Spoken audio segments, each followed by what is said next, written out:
Nous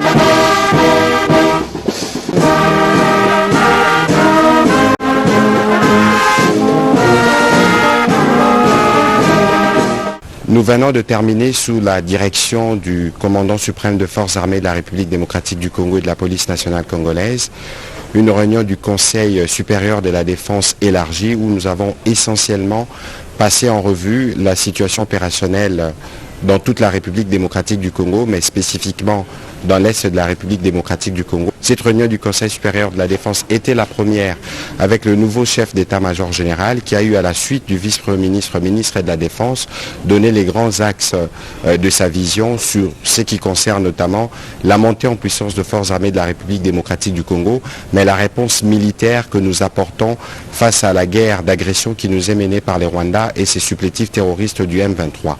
Comme vous l'avez suivi à travers les médias ce matin, dans le rapport qui a été fait par le chef d'état-major général, nos troupes ont repris l'initiative et nous ne voulons pas aller dans des annonces, mais vous allez voir que dans le jour qui viennent, la montée en puissance de forces armées de la République démocratique du Congo va se poursuivre et les pans du territoire qui sont occupés par les forces d'agression seront récupérés. Nous aurons régulièrement l'occasion de vous faire le point de ces progrès.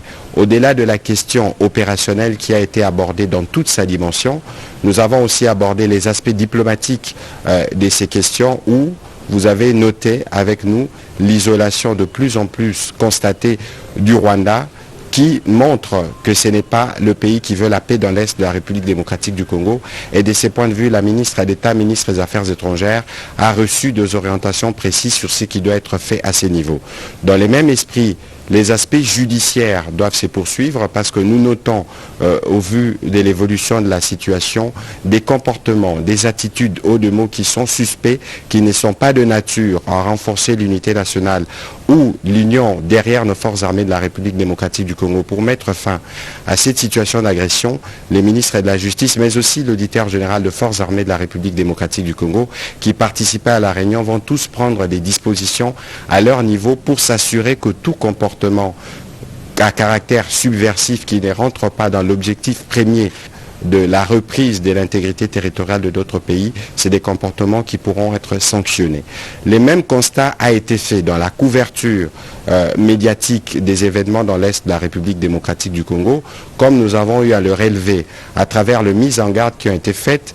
Nous voulons vous dire que des mesures seront prises dans les jours à venir contre tous les médias qui travailleraient dans le sens d'accompagner l'œuvre terroriste qui s'est faite en République démocratique du Congo. Pour l'impératif de la paix, il y a des mesures qui devront être prises absolument pour qu'on s'assure que tous les efforts nationaux qui sont faits pour restaurer la paix dans l'Est de la République démocratique du Congo puissent l'être. Nous avons évidemment eu l'occasion de passer en revue aussi d'autres questions d'importance capitale qui sont traitées au niveau de nos différents services pour nous rassurer que toutes les mesures sont prises pour que la paix soit restaurée, que la sécurité règne partout en République démocratique du Congo.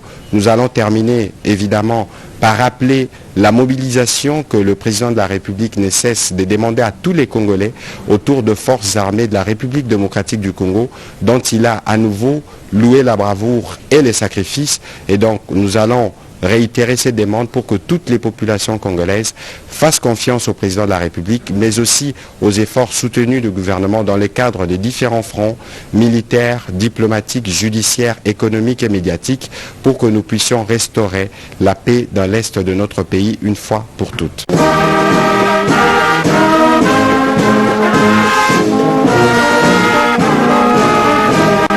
Le lieutenant-général Banza Milambo Gilles a officiellement pris ses fonctions à la tête de l'état-major général des forces armées de la République démocratique du Congo. La prise d'armes organisée pour la passation des commandements avec son prédécesseur, le général d'armée Chiwewe Songesa Christian, a été présidé le lundi 6 janvier 2025 par Félix-Antoine Tshisekedi, président de la République et commandant suprême des FARDC, au camp lieutenant-colonel Kokolo. La cérémonie a eu lieu en présence de plusieurs autorités, notamment la première ministre chef du gouvernement et le vice-président de l'Assemblée nationale. Dans son mot de circonstance, les chefs d'état-major général sortant, le général d'armée Chiwewe Songesa Christian a rendu hommage au président de la République et lui a exprimé sa gratitude pour la confiance qu'il lui a placée en les nommant chef d'état-major général, fonction qu'il a exercée pendant 2 ans, 2 mois et 3 semaines. Une confiance qui lui a renouvelée en les nommant à la fonction des conseillers militaires du président de la République. À son successeur, le général Chiwewe a présenté ses félicitations et souhaité plein succès dans l'exercice de son mandat. Mon général, il a plu au commandant suprême des forces armées de la République démocratique du Congo de vous hisser au sommet stratégique de l'armée. Ainsi, j'en profite pour vous adresser mes vives félicitations et vous souhaiter plein succès dans l'exercice de votre commandement. Également, je voudrais féliciter tous les élèves commis en garde et en fonction qui vous accompagneront durant votre mandat. C'est ici le lieu de souligner que vous prenez cette fonction de chef d'état-major général au moment où notre pays est confronté dans sa partie est à l'agression rwandaise, au conflit communautaire et à l'activisme des groupes armés locaux et étrangers.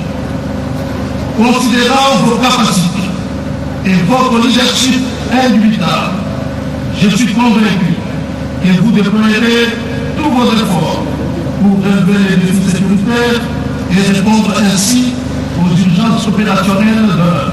Autre temps fort de la cérémonie, la lecture de l'ordonnance portant nomination du chef d'état-major général par le vice-premier ministre, ministre de la Défense nationale et ancien combattant. Le moment le plus important a été celui de la remise au nouveau chef d'état-major général de l'étendard des commandements des forces armées par le président de la République, suivi de la prestation des serments du chef d'état-major général.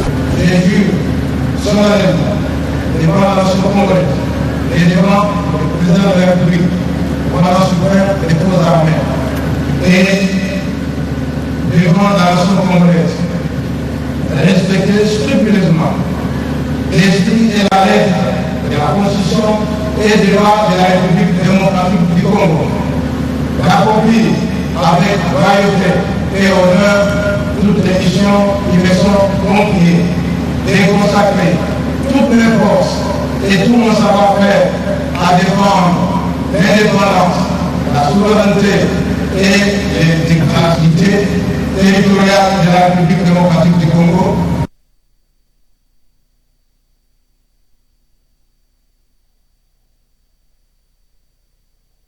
Devant toute forme de menace à caractère militaire, d'invasion ou d'agression, et cela jusqu'au sacrifice suprême.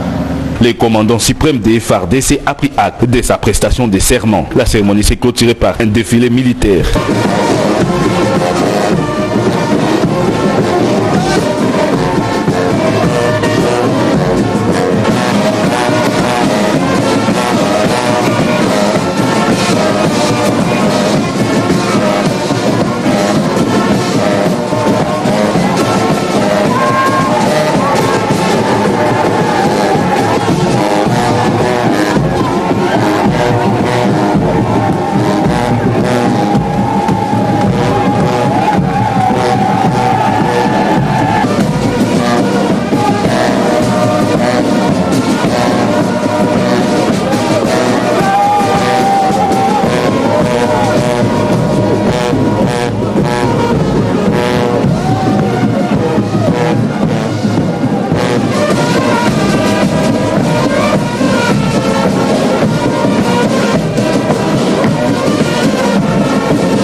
La première réunion du commandement tenu par le commandant 31e région militaire ce mercredi 8 janvier 2025.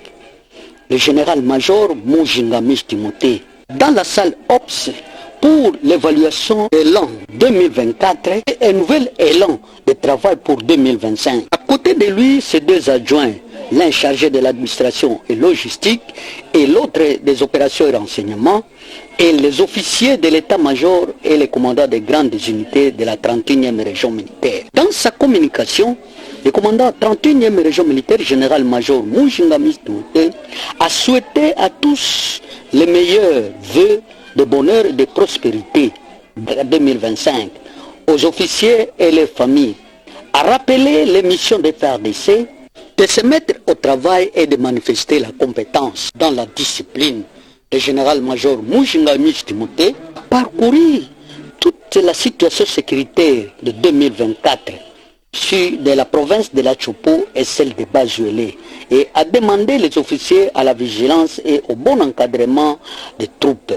Accordant la parole à ses deux adjoints, celui chargé des opérations et renseignements, il a parlé sur la mauvaise gestion des personnels. Et celui chargé de l'administration, il a parlé sur l'administration et la logistique de la 31e région militaire. L'an 2025, une année de compétences, que chacun se met au travail.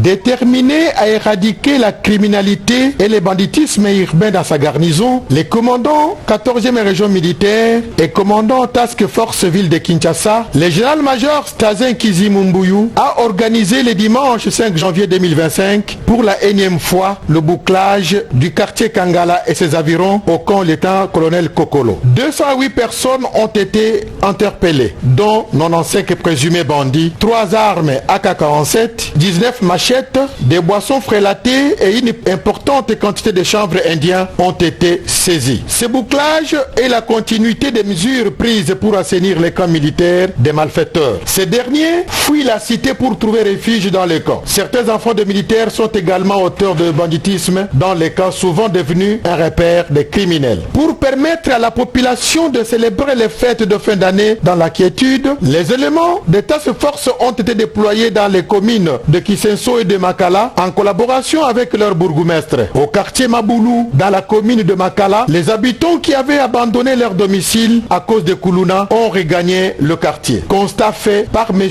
Kafé Lyongu Diakabongo, bourgmestre de cette entité politico-administrative. Toyoka qui vraiment kolela na bino yangonde tolobi que esengeli bana Maboulou 1 va vivre le kola batuyon so bazana kati ya ville la province de Kinshasa. Na kolela wana na lobi que nous allons tout faire de manière à ce que total le commandant de la 14e région militaire atteindre la bisoba élément de manière à ce que bas sécuriser autorité de l'État et de la ressentie. Et ça promesse taper sa rabinoté. Et jour ya Noël boleka ki Noël nderenini.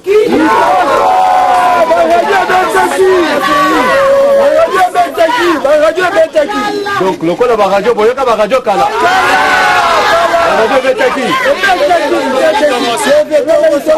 Message nini autoropé ça et pas commandant 14e région militaire. To commune kimia koleka ma commune nyonso.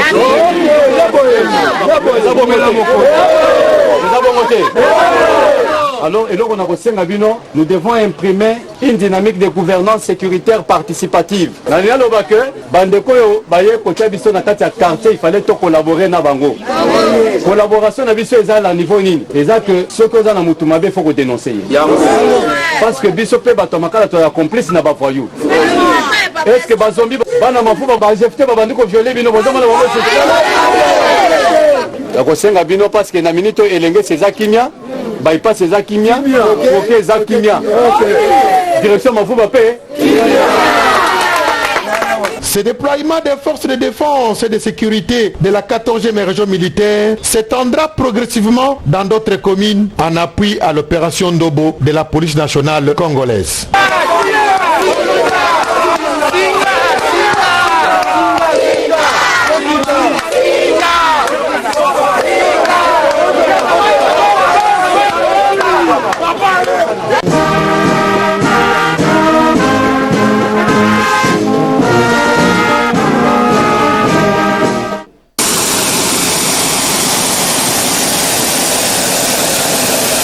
Nommé récemment par ordonnance présidentielle, le général de brigade Dieudonné Moïma vient de rejoindre son nouveau poste d'attache dans le Olomami, qui est la base militaire des Kamina. Ce mardi 7 janvier, le général de brigade a atterri à l'aérodrome des Kamina.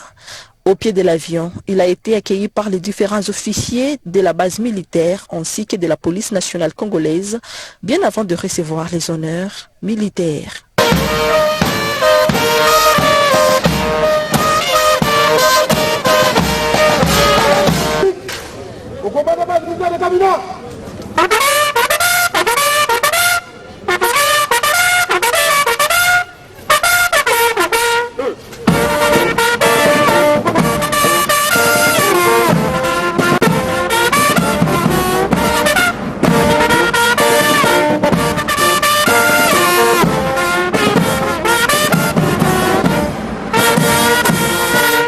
Devant la presse, le nouveau commandant Baka, Dieudonné Moïma, s'exprime. Je suis là parce que le commandant suprême a voulu que je sois là. Je pense que vous êtes au courant de nouvelles nominations.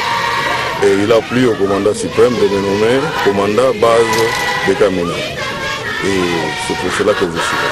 Je suis venu répondre à l'appel du commandant. Kama jeshi wote tunasema tunakuja kutumika na wote. Jeshi ni wanaita discipline ndio msingi ya jeshi. So wote ambao tutatumika nao kwa hiyo msingi wa jeshi, ni kusema wote wako kwenye discipline na tutafanya kazi pamoja. Ayant appris l'arrivée du commandant de la base militaire des Kamina, les épouses des militaires lui ont réservé un accueil chaleureux.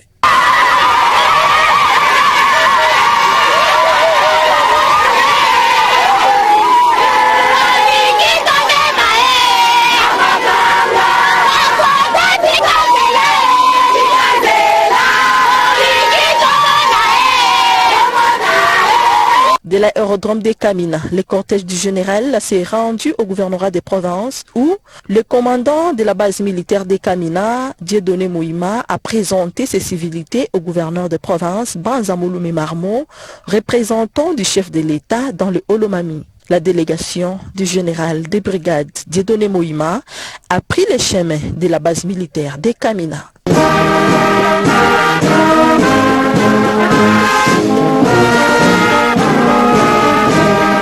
Le tribunal militaire de garnison de Kinshasa-Njili a condamné le mardi 31 décembre 2024 64 prévenus à 20 ans de servitude pénale principale chacun pour les faits de banditisme urbain. Ces faits qualifiés de terrorisme ont été commis dans différents axes des communes de Kimbonseke et Massina dans la ville de Kinshasa. Ce jugement définitif a acquitté 17 prévenus et prononcé 2 extinctions de l'action publique. Pour l'auditeur militaire, ministère public, le modus operandi des prévenus a été caractérisé par la bagarre entre eux, le viol et l'extorsion des paisibles citoyens à l'aide des armes de guerre et des machettes. À titre illustratif, au courant du mois de décembre 2024, poursuit l'organe de la loi, le prévenu Mosengu et sa bande se sont introduits dans la résidence de Madame Galula Jackie à Massina, emportant plusieurs biens de valeur. L'accusation a sollicité la condamnation du policier Tamouizi pour avoir facilité l'évasion de certains détenus arrêtés la main dans les sacs. Pour le prévenu Efoloko qui est passé aux aveux, le ministère public devait retenir à leur charge l'infraction de vol en lieu et place de terrorisme. Dans leur plaidoirie, les avocats de la partie civile avaient déclaré qu'il plaise au tribunal militaire de garnison de Kinshasa-Njili de sanctionner ces prévenus à payer $2000 américains à la victime pour tous les préjudices confondus. Vu l'ordonnance loi portant organisant la procédure de flagrance, vu le code judiciaire militaire, vu le code pénal militaire, spécialement en ses articles 157 et 158, disant pour à la question de savoir si les prévenus présentés en procédure de flagrance sont coupables de la prévention du terrorisme retenu à leur charge. Le tribunal, à la majorité des voix de ce membre, après vote au scrutin secret, répond non pour le prévenu dont les noms suivent: Chibangu Pite, Muzinga Elia, Kete Toumi, Moussanza Philippe, Kabamba Miasa, Ikoto Djambo, Dibala Kanyama, Mukoma Jean, Mukoma Gilles, Eloko, Okakelanga, Makanda Maketa Keita, Putu Bonzale, Chiketele, Kanza Lubaki et Madimba Mupese. Ces derniers sont acquittés. Tandis que les autres, dont le prévenu Mbangi, l'auteur de l'évasion de 3 prévenus, à savoir Fayoulou, Kilolo, Nakaosa, Lusavugu, Luta Gracia.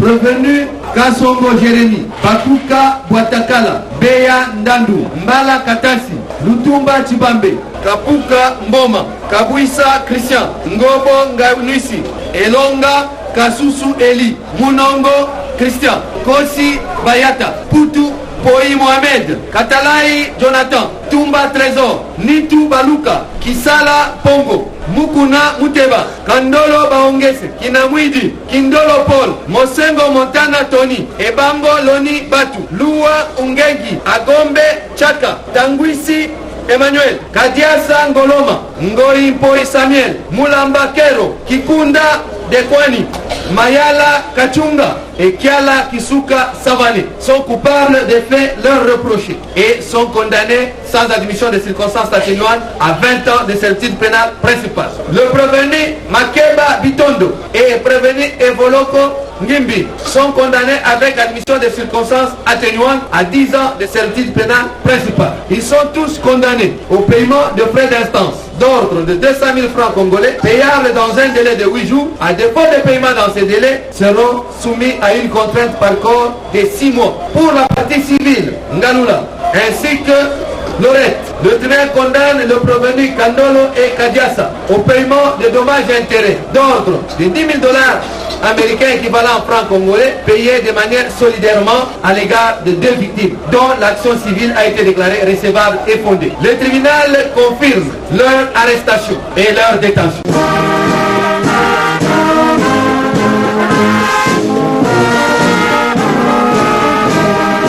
Le lieutenant général Kabamba Wakasanda François, nouveau chef d'état-major général adjoint en charge de l'administration et de la logistique, a officiellement pris ses fonctions ce samedi 4 janvier 2025. C'était à l'issue de la cérémonie des remises et reprises avec son prédécesseur, le lieutenant général Kasonga Chibango Léon Richard. Cette brève cérémonie a été supervisée par le lieutenant général Itchali Gonzanduro Jacques, chef d'état-major général adjoint en charge des opérations et du renseignement, en présence des officiers généraux et supérieurs de l'état-major général.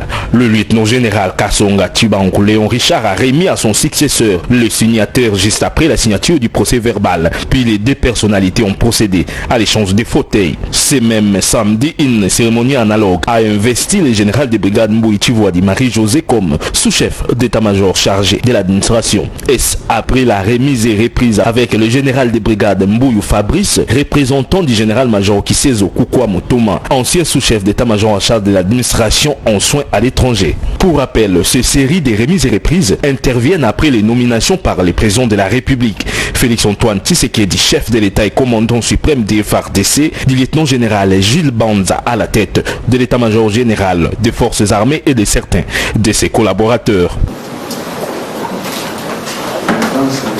Merci.